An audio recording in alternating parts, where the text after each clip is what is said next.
There's a sixth panelist that I did not introduce. I want to take the moment to do that now. Reverend James Barnett, the founder of the Stop the Killing movement here in Charlotte. He'll talk about his challenges in Vietnam and Nicaragua and some of the other places he's given a voice to. Thank you. First of all, giving honor to Almighty God, and I want to say to David, he always seems to be so excited to have Barnett as a part of this movement. I draw strength from you because I like action. You're not sitting around saying what needs to be done. You know what needs to be done, and you're out there to do it, to make it happen. So God bless you, and keep on keeping on. I think a lot of times about this country, and I found out how corrupt it is. You know, you can live in this country, you just think it's the best country in the world. But we have, I guess, the most corrupt government there is. And you can see that when you step outside of the United States and see what we are doing to others. I saw it in Vietnam when we were there, and I saw it more so when I went to Nicaragua. And the Sandinistas had overthrown Somoza, and they had set up their own government. But it was not a government that this country wanted. So under the Reagan administration, they organized the Contras to help to overthrow them. And I remember going to some of the villages there, and they had dedicated a nursery or a school, and our supported renegades would come in at night and just bomb it. They would just bomb a tractor. They would just wreak havoc upon the country. And I thought how corrupt this country was. And now we're in this war, and I think about what Malcolm X said when chickens come home to roost. As we look at the terrorists that we are facing in the Middle East, we taught a lot of those people how to be terrorists. We taught them how to overthrow governments. Now we've got to deal with that. And it's a hard thing when you got to deal with something that you have, a monster that you have created. And this country has got to turn its ways and got to turn back to Almighty God. And a lot of you have been asking, when are we going to have the big Stop the Killing march? And I've just been waiting for the time to get it right. A lot of people in this country have gotten so politically correct that they are against me because I say it's time to stop the killing. They want to use the word violence. We need to stop the violence. But I go by what the Bible said in Exodus 20 and 13, thou shalt not kill. God didn't sugarcoat it. And we like to sugarcoat things in this country, you know, make it look good. When we went into the war in Iraq, we were so sure that this powerful country was going to go in and beat down those poor little backward people there. They was going to be just waving their flags and just waving their hand, welcoming us as we came into the country. The news media even carried this. But all they were doing is waiting. We cannot beat you with your air power, but we can beat you when you get on the ground. So we have made a terrible mistake, and being as powerful as we are, it's hard to admit that we have made a mistake. And those of you that are here, just keep on pushing, keep on fighting, keep on keeping on. The Lord will make a way somehow. I want to close with telling you one of the things that I really was inspired by. You know, I started working with the Latino community even before there was a large influx of Latinos in this country. Under the Reagan administration, they had an embargo against Nicaragua.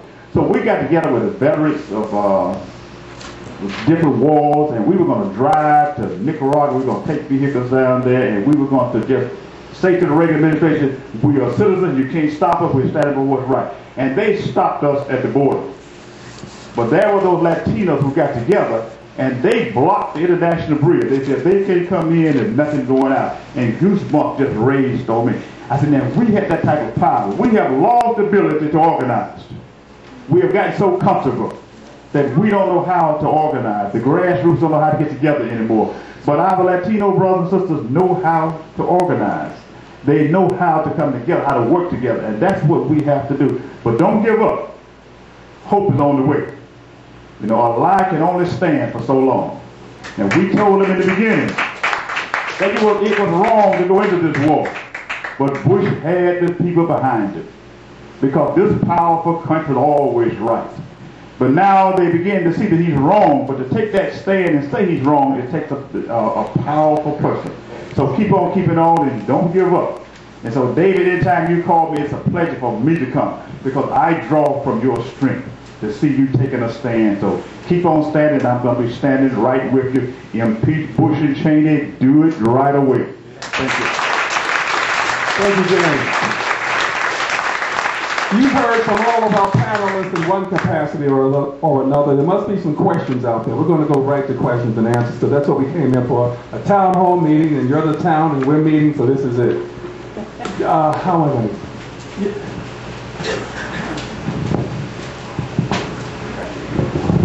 Thank you very much. My name is Marjorie Trefon, and I live in Columbia, South Carolina. And I drove up with my friend Gloria Talcove Woodard. I'm a former high school English teacher and professor of 25 years and have been a grassroots activist for the end of hunger and poverty for 20. And Gloria had her last day at school today, and she's out there how many times a week with her signs about impeaching Bush and Cheney and stop the war.